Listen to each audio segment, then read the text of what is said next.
Mohon di-subscribe agar Mimin lebih semangat dalam membuat konten terbaru. 11. Drama penjahat. Azaela dan Franz berlari menuju ruang NICU. Diikuti dokter, perawat dan beberapa pengawal. Mereka kaget melihat Rhea yang terkurung di ruang NICU bersama seorang pria. Rhea. Azalea dan Franz berusaha membuka pintu, namun terkunci dari dalam. Sialan. Geram Pramono. Melihat kedatangan Franz dan Azalea. Dia menatap nyalang Rhea seraya meremas kuat kedua bahunya. Pramono merasa dikhianati oleh Rhea yang memanggil bantuan. Kamu pikir bisa lari dariku? Kenapa kamu mengkhianatiku? Rhea gemetar melihat kemarahan Pramono. Dia melirik orang-orang yang berada di luar ruangan, namun Pramono segera meluruskan kembali kepalanya. Perhatikan aku baik-baik. Jangan memperhatikan orang lain. Kamu hanya boleh melihatku, desis Pramono. Rhea menghempas tangan Pramono yang memegang dagunya, lalu mendorongnya dengan sekuat tenaga. Jangan menyentuhku. Aku tidak sudi bersentuhan denganmu. Amarah Pramono semakin terbakar. Matanya melotot merah menatap Rhea. Rhea, kenapa kamu begitu banyak berubah? Kamu tidak lagi lembut seperti dulu. Aku tidak pernah berubah, kamu yang sudah salah menilaiku, timpal Rhea. Berusaha untuk tidak terlihat takut. Lepaskan aku. Mungkin mereka akan mengampunimu jika kamu melepaskan aku. Pramono melirik keluar ruangan. Menatap anak buah Franz yang sudah mengepungnya. Mereka bahkan mencoba mendobrak pintu ruangan. Brengsek. Aku tidak mau berbuat kasar, tapi kamu yang memaksaku melakukannya. Rhea terkesiap melihat Pramono mengeluarkan pisau lipat dari saku celananya. Tatapan Rhea langsung tertuju pada bayi-bayinya. Takut Pramono menyakiti mereka. Apa yang kamu inginkan? Rhea bergeser menjauhi kotak inkubator. Menggiring Pramono agar menjauhkan dari kedua bayinya. Pramono mencengkram lengan kursi roda Rhea, lalu memeluk Rhea seraya mengarahkan pisau ke lehernya. Rhea gemetar merasakan benda dingin yang menyentuh kulitnya. Pramono kamu. Jika kita tidak bisa hidup bersama, maka mati bersama pun tidak masalah. Tatapan Pramono tertuju pada Franz dan Azalea yang terlihat kaget. Dia menyeringai seraya menggerakkan pisau yang dipegangnya. Mengisyaratkan pada Franz dan anak buahnya agar berhenti mendobrak pintu. Pramono tertawa melihat Franz dan Azalea yang nampak tegang. Wajah mereka pucat pasi diliputi rasa takut dan khawatir. Lihat, mereka sangat mencemaskan kamu.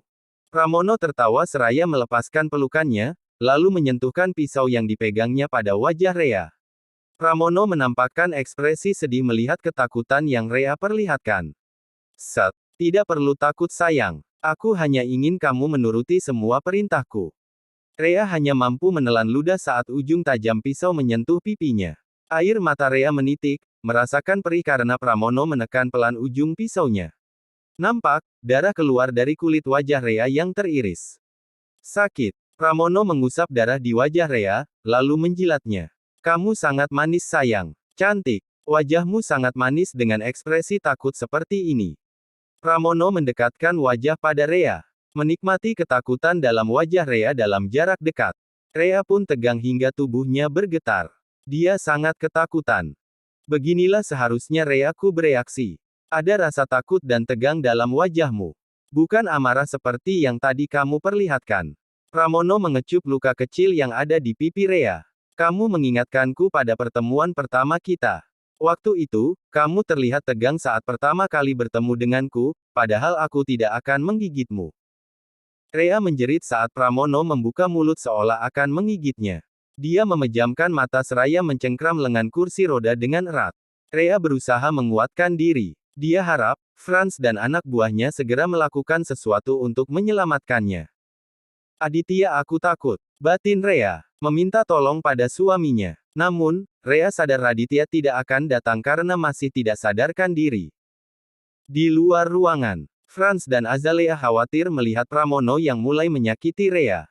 Mereka pun sangat berhati-hati dalam bertindak. Melihat luka sayat kecil yang Pramono berikan di wajah Rhea, Franz sadar kalau pisau yang Pramono bawa sangat tajam, hingga mungkin bisa menyakiti Rhea dengan sekali tebas. Lakukan sesuatu untuk Rhea, pinta Azalea. Khawatir pada adiknya. Pria itu psikopat gila. Kita harus hati-hati dalam bertindak, timpal Franz.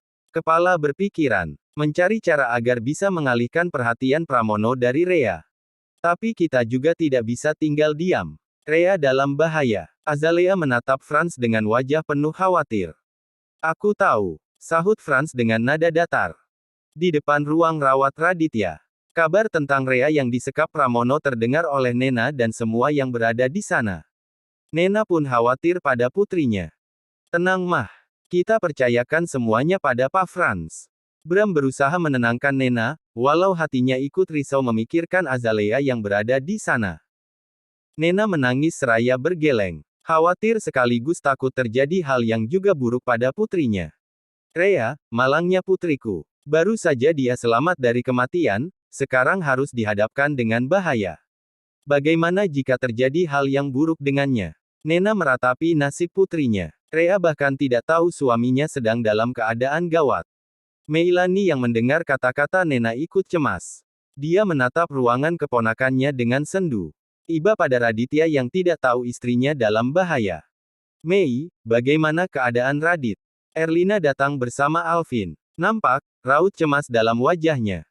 Meilani menghampiri ibunya. Masih diperiksa dokter Mah. Tapi, Rea, Meilani menceritakan hal yang terjadi pada menantunya. Franz sedang menangani di sana, tapi mereka belum bisa masuk. Pria itu mengancam akan menyakiti Rea. Kurang ajar. Erlina berang. Dia mengeratkan telapak tangan seraya menatap nyalang lorong kosong di hadapannya. Di mana Nurman? Nurman baru saja sampai di rumah sakit, Nyonya. Dia langsung menuju ruang NICU, jawab Alvin. Jika tidak kita bisa masuk melalui pintu, maka cari cara untuk masuk melalui dinding. Selamatkan Rea bagaimanapun caranya. Desis Erlina. Tatapannya tertuju pada ruang rawat cucunya. Jangan sampai Raditya mendapat kabar buruk saat bangun nanti. Alvin mengangguk. Saya akan menyampaikannya pada Nurman. Erlina melirik putrinya. Tetaplah di sini. Segera kabari Mamah jika dokter sudah selesai memeriksa Radit. Baik Mah. Jawab Meilani. Tanpa membuang waktu, Erlina pergi ke ruang NICU bersama Alvin. Nampak, Bram dan Nena menatap kepergiannya dengan penuh harap. Sedang di sebelahnya, Nita yang diam-diam memperhatikan bingung memikirkan perkataan Erlina. Tunggu, apa mungkin Nyonya Erlina akan benar-benar menembus dinding untuk menyelamatkan Rea? Dia akan masuk melalui dinding. Nita tersentak dengan pemikirannya. Gawat, aku bisa ikut celaka jika Pramono sampai tertangkap. Apa yang harus aku lakukan? Nita berpikir keras untuk memberi tahu Pramono tentang rencana Erlina. Tidak ada cara lain. Aku harus berada di sana untuk memberi kode pada pria itu. Tidak mau terlambat bertindak, Nita pamit pergi ke toilet pada Bram. Dia pergi ke ruang NICU, lalu diam-diam menyelinap di antara dokter dan perawat yang berkumpul di sana. Nita terkesiap melihat Pramono yang tengah menawan Rea dengan sebilah pisau. Bodoh. Seharusnya, dia langsung membawa Rea pergi. Bukan malah memainkan drama penjahat seperti ini, batin Nita. Ditatapnya Rea yang nampak ketakutan. Kamu juga bodoh. Seharusnya, kamu mengikuti keinginan Pramono. Kalau sudah begini, bukan hanya kamu saja yang dalam bahaya, tapi aku juga. 12. Panggilan tak sengaja. Di ruang rawat Raditya. Para dokter melakukan pertolongan pada Raditya yang mengalami hipotermia akibat efek samping dari obat anestesi yang diterimanya. Dia mengalami masalah pernapasan dan penurunan denyut jantung. Bagaimana suhu tubuh pasien? Tanya Dr. Darvin, salah satu dokter yang bertanggung jawab menangani Raditya. Suhu tubuh pasien mulai berangsur normal, dokter, sahut dokter anestesi. Detak jantungnya. Tanya Dr. Darvin lagi. Detak jantung pasien sudah normal dokter. Terus berikan oksigen dan larutan salin hangat sampai suhu tubuh pasien kembali normal. Titah Dr. Darvin pada dokter junior di sebelahnya, lalu melirik dokter anestesi. Awasi terus perkembangan tanda vital pasien. Baik, dok, sahut kedua dokter bersamaan. Dr. Darvin memeriksa bekas operasi Raditya, lalu beralih memeriksa cairan infus hangat yang diterimanya. Dia terkejut melihat jari tangan Raditya yang bergerak. Pasien sadar, gumamnya setengah tidak percaya. Memang bukan hal mustahil pasien yang menerima anestesi umum tersadar sebelum waktunya, tapi hal itu jarang terjadi. Dr. Darvin pun mengawasi Raditya dengan seksama. Dokter, suhu tubuh pasien sudah kembali normal, seru dokter anestesi mengabarkan. Dokter Darwin diam, masih memperhatikan gerakan jari tangan Raditya yang semakin lama, bergerak semakin sering. Dokter Darwin melirik dokter juniornya. Hentikan pemberian oksigen, nampaknya sebentar lagi pasien sadar. Sementara di ruang NICU, Erlina, Franz dan Azalea masih mengawasi Rea yang disekap di dalam ruangan. Mereka tidak bisa berbuat banyak karena sikap Pramono yang semakin brutal. Pria itu mulai menyakiti Rea dengan menjambak rambutnya bahkan memaksa mencium bibirnya. Sialan, beraninya dia menyentuh menantuku. Erlina geram melihat perbuatan Pramono yang melecehkan menantunya. Dia melirik Alvin, bagaimana dengan Nurman dan anak buahnya? Mereka sudah mulai bekerja, Nyonya. Tatapan Erlina tertuju pada Rea. Tangannya terkepal, tidak sabar ingin segera menghukum pria yang sudah mengancam keselamatan menantu dan cicit-cicitnya. Di belakang, Nita berusaha melakukan komunikasi dengan Pramono. Dia tidak sabar ingin memberi tahu tentang rencana Erlina, namun pria itu terlalu fokus pada Rea. Lihat kemari, bodoh. Mereka sedang membobol tembok untuk menangkapmu, batin Nita kesal. Dia cemas. Takut anak buah Erlina berhasil menangkap Pramono. Dalam ruang perawatan lain, Nurman tengah memantau anak buahnya yang sedang bekerja. Sebelumnya, Nurman mengevakuasi pasien yang dirawat dalam ruangan tersebut, kemudian memasang alat peredam agar Pramono tidak menyadari suara ribut saat para pekerja membobol dinding. Berapa lama sampai dinding terbuka? Tanya Nurman tidak sabar. Salah satu pekerja yang sedang memegang alat melirik ke arahnya. Sekitar 1 jam tuan. Percepatan. Usahakan selesai sebelum 1 jam, titah Nurman. Baik, tuan. Sahut seluruh pekerja. 15 menit berlalu tanpa perkembangan. Pramono semakin merasa di atas angin. Lihat Rea, keluarga Atmaja yang katanya hebat dan berkuasa itu takut padaku. Tawa Pramono pecah. Menikmati perbuatannya yang berhasil membuat keluarga Atmaja dan anak buahnya tidak berkutik. Rea menatap Pramono dengan mata bergetar. Berusaha keras melawan rasa takutnya. Rea bertahan dengan sikap Pramono agar perhatian pria itu tidak beralih pada bayi-bayinya. Jangan senang dulu. Aku yakin, sebentar lagi mereka akan menangkap dan memenjarakanmu. Diam. Pramono berhenti tertawa. Dia menatap Rea dengan nyalang. Tidak suka mendengar kata-kata Rea yang seolah meremehkannya. Kamu masih percaya pada mereka? Pramono mencengkram rahang Rea. Dia memutar kepalanya menghadap keluar ruangan. Lihat wajah orang-orang itu. Mereka semua terlihat lemah dan ketakutan. Mereka tidak mampu berbuat apa-apa. Air mata Rea menitik. Menatap keluarganya yang berada di luar sana. Rea meminta pertolongan melalui sorot matanya. Pramono kaget melihat tangis Rea. Dia mengusap air matanya. Kap, jangan menangis sayang. Tidak perlu takut. Mulai sekarang, aku yang akan melindungimu. Suara Pramono terdengar lembut, nampak keseriusan dalam sorot matanya. Tapi hal itu tidak membuat Rea tersentuh, Rea malah semakin membenci pria itu. Rea, kenapa kamu menatapku seperti ini lagi? Pramono kesal melihat Rea yang menatapnya dengan benci. Dia tidak suka. Haruskah aku menambah lukamu agar kamu menjadi Reaku kembali? Rea menutup mata saat Pramono mengarahkan pisaunya pada luka iris sebelumnya. Dia mencengkeram erat kursi roda, menahan rasa sakit yang perih yang mendera wajahnya. Kamu lebih manis dengan ekspresi takut seperti ini. Pramono mencengkram rambut Rea, lalu menarik kepalanya. Pramono mencium Rea secara paksa. Rea memberontak seraya menggigit bibirnya kuat-kuat. Tangannya mendorong tubuh Pramono sambil menjambak rambutnya. Tapi Pramono tidak menyerah, pria itu malah menginginkan lebih. Dia ingin Rea menerimanya, membalas ciumannya dengan penuh cinta. Kamu membuat kesabaranku habis, sayang. Pramono menjauhkan wajahnya dari Rea.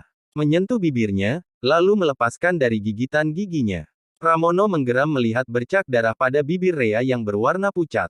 Jangan menolak lagi. Biarkan mereka semua melihat betapa besarnya cinta yang kita miliki. Rea mengerang saat Pramono mengulum bibir bawahnya. Dia tidak sudi. Jijik dengan ciumaan pria itu. Tangis Rea teredam oleh bibir Pramono yang membungkamnya. Aditya, tolong aku. Batin Rea menjerit. Kali ini, Rea benar-benar berharap suaminya datang. Aku takut, Aditya. Ark. Pramono menjerit saat Rea menggigit bibirnya dengan keras, nampak darah segar keluar dari bibir bawahnya. Brengsek, bentak Pramono geram. Tangis Rea pecah. Dia menutup mata. Tubuhnya bergetar hebat. Aditya, aku mohon tolong aku, isak Rea tanpa sadar. Dalam keadaan terancam, hanya Raditya satu-satunya orang yang Rea ingat. Jauhkan pria itu dariku. Amarah Pramono meluap. Dia menatap nyalang Rea seraya mengulum bibir bawahnya yang terluka.